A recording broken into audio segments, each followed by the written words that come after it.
Hey amigos, ¿qué tal? Buenas. Feliz. am, feliz miércoles. ¿Todo bien?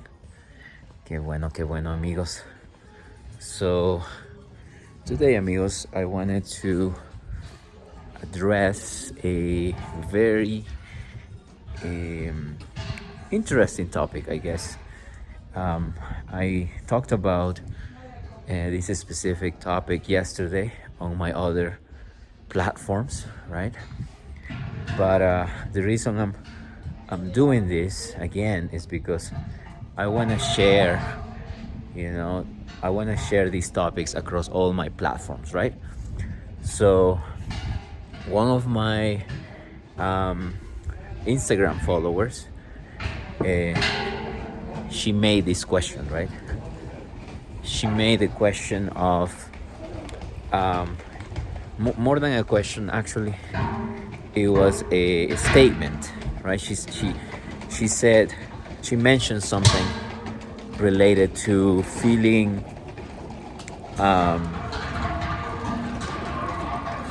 insecure and feeling shy when it comes to having real conversations with Spanish native speakers, right?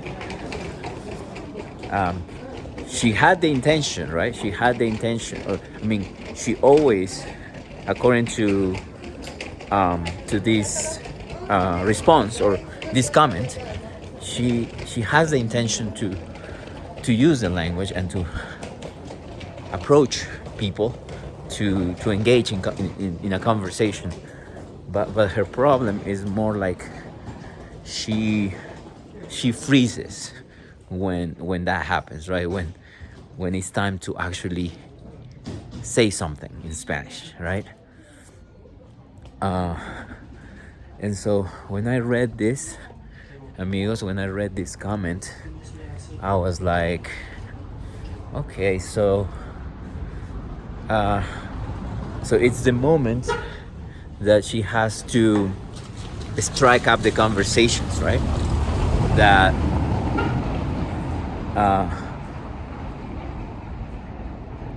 that makes her feel, I don't know, like shy, or in the moment, or in that moment, it's when she starts feeling shy, and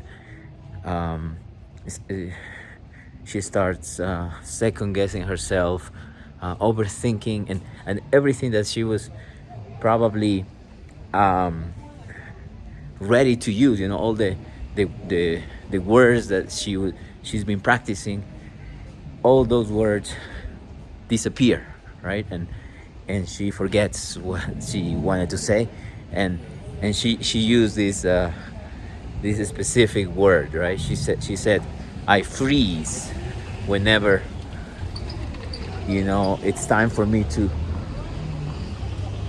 strike up the conversations, and so that stuck with me, amigos, because I feel like sometimes we experience this doubt, these insecurities, because we feel in a way ashamed, or we feel like we're gonna be judged by others, right? And we're afraid of the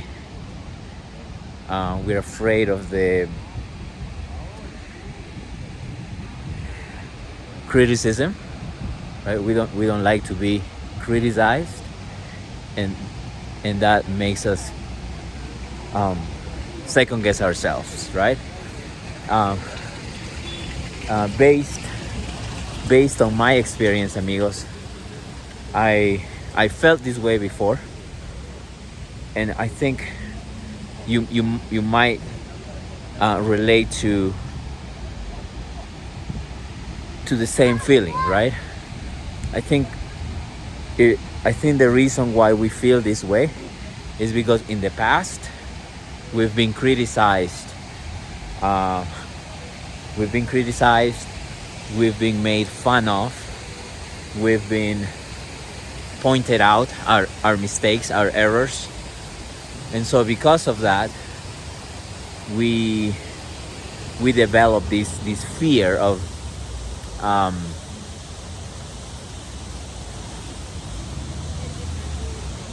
practicing, right? Practicing, or using these words in interactions, right? In conversations, right? And I believe that having conversations in the language that you're learning is like by far the best way to improve really fast, right? And to make faster progress. But at the same time, is this activity, this practice is the most intimidating one. You know, it's really challenging for everybody, right? Uh, to approach someone, or to strike up a conversation with someone, because we're afraid, right? We feel uh, intimidated, right? And just like, by the way, shout out to Helen Hollis is the person that made this comment. That's why, people like her, or like myself, because this is something that I was also going to tell you. um, when I was younger, when I was in high school, I had this one teacher, right? My second language teacher, who happened to fail me, right? She failed me. Um, she failed me in her class, in her second in the second language class that I was um, taking at the time, right? I was learning English, right? And she thought that I wasn't good enough for learning a second language, right? She failed me that year, and she also told my parents that I wasn't cutting it, for learning a second language. And you see, amigos, um,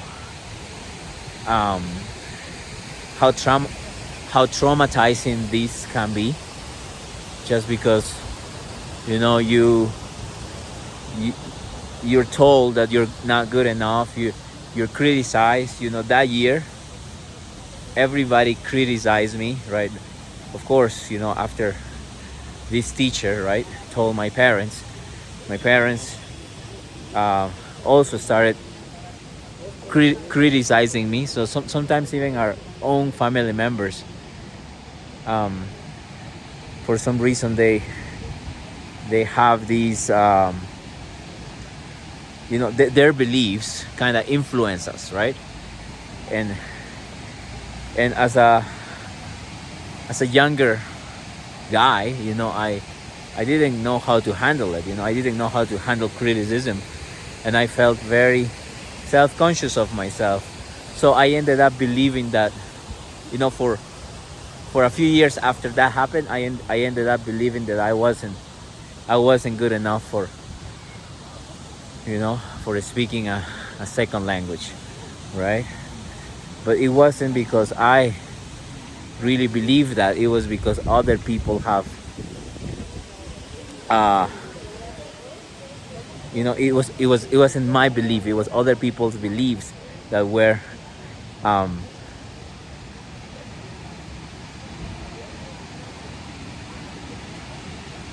dictating how I felt, and I let it for, like I said, a few years. So, and that's why, Helen's comment resonated with me, because I felt that I was also I felt that I had also experienced that before, right? Of course, I didn't let that paralyze me, right?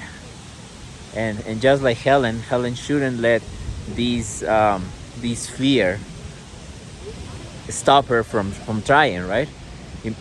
Can you imagine what would have happened if I had led that teacher's perception of, my abilities dictate, my future, I wouldn't be talking to you right now, right? Because I would have kept um, that perception, that negative opinion, right, of what I was capable of, right? And so,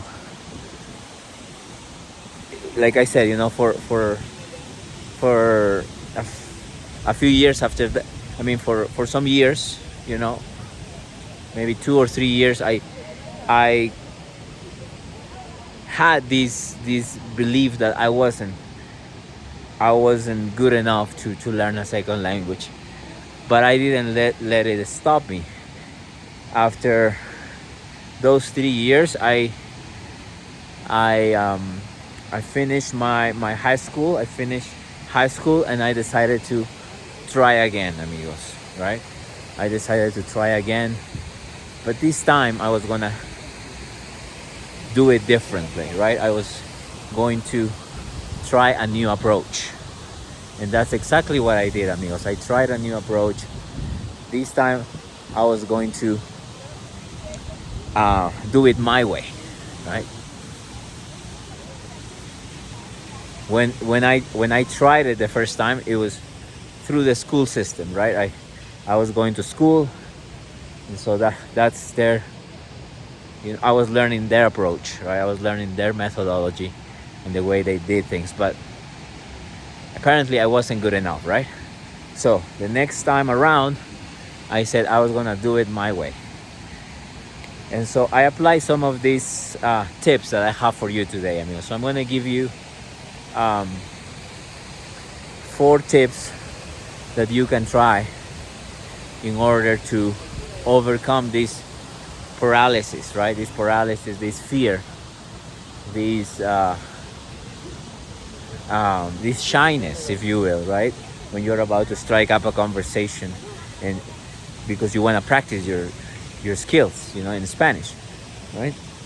So the first tip I have for you, amigos, for this type of interactions that you're about to have, now that you've decided to address this fear, this shyness, the first tip is to be aware of your body language, amigos. Okay, so your body language plays a big role on how people perceive you, right? Your body, your non-verbal, right, is communicating more than you think, right? They say that our bodies communicate at least 80% when we're engaging with others, right? We're communicating a lot because we're somehow either being expressive, like if we're smiling, we're communicating friendliness. If we're looking people in the eye, we're communicating confidence also, right? When you look people in the eye, you communicate confidence. If you have a relaxed body language, you're communicating not just confidence, but also that you're a safe person, you're a happy person, right? And people want to be around other people. Are drawn to positivity. We're all drawn to positivity, amigos. So yeah, be aware of your body, when you're about to start or strike up a conversation with someone in Spanish, right? Are you communicating friendliness, or you're communicating I don't know, like weird are you being weird, with your body? Are you being serious, right? Do you have a smile on your face when you're about to start a conversation? Is your posture on point, right? Are your shoulders relaxed, right? Do you have an open body language, or are you closed off? looking down, right? Not looking people in the eye. See, I guess not many people talk about these things, but they are important, right? So be aware of your body language and smile more, look people in the eye, relax your body, right? I feel like sometimes we because we are so much in our heads, we're so tense, and that's why we come across as, weird when we're trying to have these conversations, right? So so make sure you're aware, right? Awareness is the first step, to make sure that we don't come across as, off. So the next tip, amigos, that I have for you, that's the first one, right? Body language. Check your body language. The second tip is go to low pressure environments, right? Low pressure environments are environments where it's easy to engage in a conversation, to practice your Spanish, because the people that you find there are people that are they are getting paid to talk to you, right? So if you go to a restaurant, that a Mexican restaurant, if you want to practice your Spanish, if you go to a Mexican restaurant, that waiter there, he's there, but he's more likely to talk to you in Spanish because he's getting paid to do this. It's not like it's something that is not as difficult as when you're trying to do it with random people on the streets, right? I think it's more challenging when you do that on the streets. But if you go to a restaurant, it's a low pressure environment because, like I said, he's getting paid, the waiter is getting paid to talk to you in a way, right? Same thing when you take an Uber home, right? When you take an Uber home, it's a low pressure environment because you can just strike up a conversation with the driver, So another one could be the cashiers at the markets, right? If you go to a Latino market, usually those people are native Spanish speakers you can practice Spanish with, and you can also just engage in a conversation with that person, So these are just ideas, if you want to practice your Spanish more, be more intentional about having these interactions. These places are easier to these places are better for you to find these type of people that you can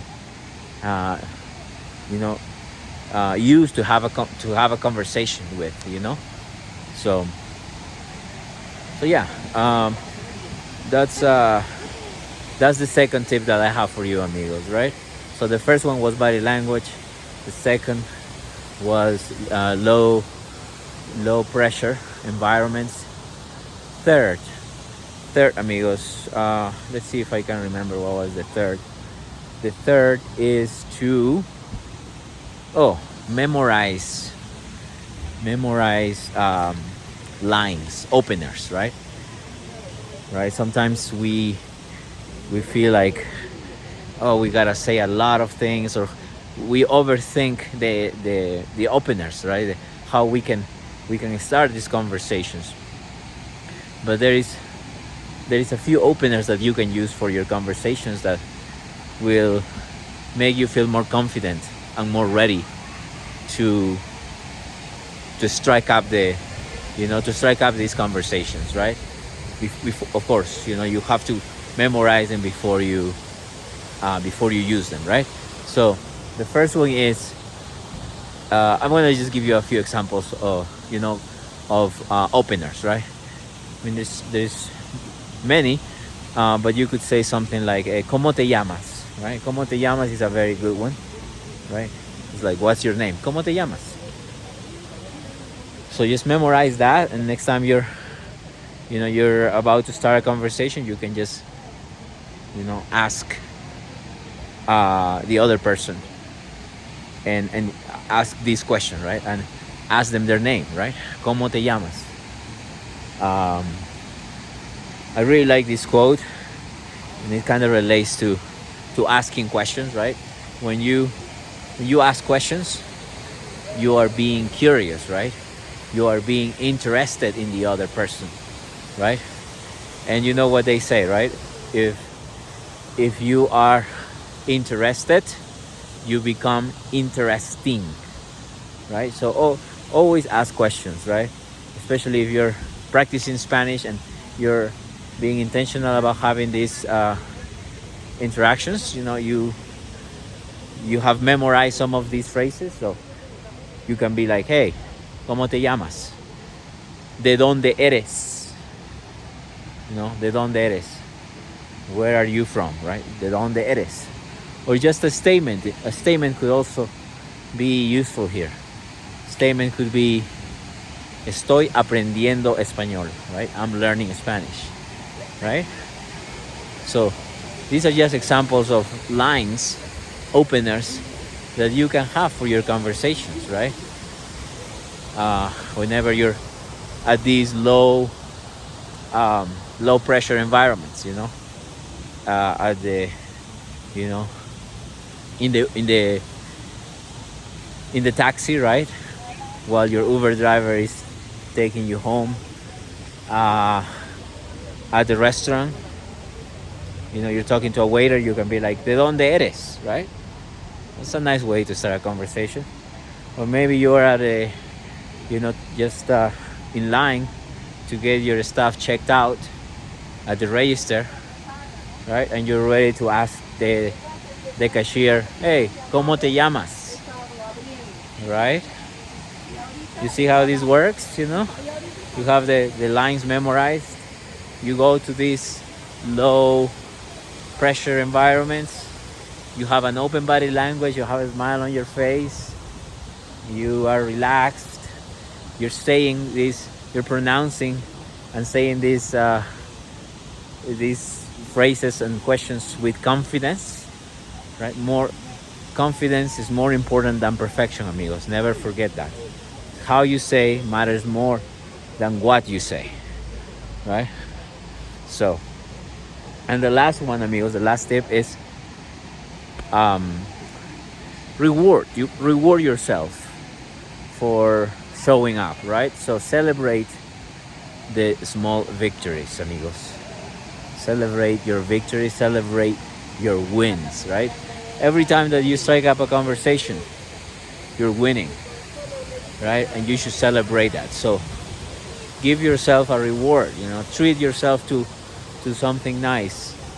I recently had one of my clients share with me something related to this. She's a doctor at a clinic, and she told me that she recently had a full-on conversation with one of her patients, and she got to have the whole conversation in Spanish without the interpreter's help. I mean, she's, according to her, the interpreter was still there, but he was just shadowing. He wasn't doing much. She was leading the interaction, My client was leading the interaction, and she ended up pretty much having the whole conversation, the whole interaction in Spanish. And she felt so proud of herself for having accomplished that day. She said to me, I went ahead and got myself a chicken burrito, because I guess she's into chicken burritos, right? So she got herself one, right, to celebrate the interaction with her patient. So that's a clear example, amigos, how you can also do the same, right, for your interactions. If you're showing up, if you're being intentional about these things, you can definitely do the same, right? So those are the 4 tips, amigos, that I wanted to share with you today. I hope that they help you start connecting with people more, because you know you're not letting your fear stop you, right? We all have fear, we all experience fear, but I think it's more important to know how to manage the fear, how to use that fear to yeah to do these things, to go over these tips that I gave you. So instead of you recognize the fear, you acknowledge it, right? Because you understand that we're humans, we experience this, right? It's normal. But instead of being reactive to the fear, you recognize it, you address it, and you use it. Use your fear to propel you forward, to say hola, right? To use some of these phrases that I show you, that I taught you today, right? Like ¿cómo estás? That's another one. ¿Cómo estás? It's easy, right? Simple, but very powerful if you say it like you mean it, right? ¿Cómo estás? And if you have, if you follow if you do everything I've said today, right? You have a smile on your face. You say it with confidence.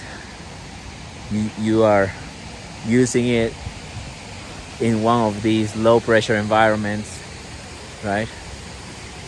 You see how everything, comes full circle, right? So it's not about the fear, right? We all have fear. It's how we react to it and what we do about it, right? So hope this helps, amigos. Hope this helps. If it if it does, don't forget to follow, subscribe, and I will see you in the next video, amigos. Gracias. Nos vemos.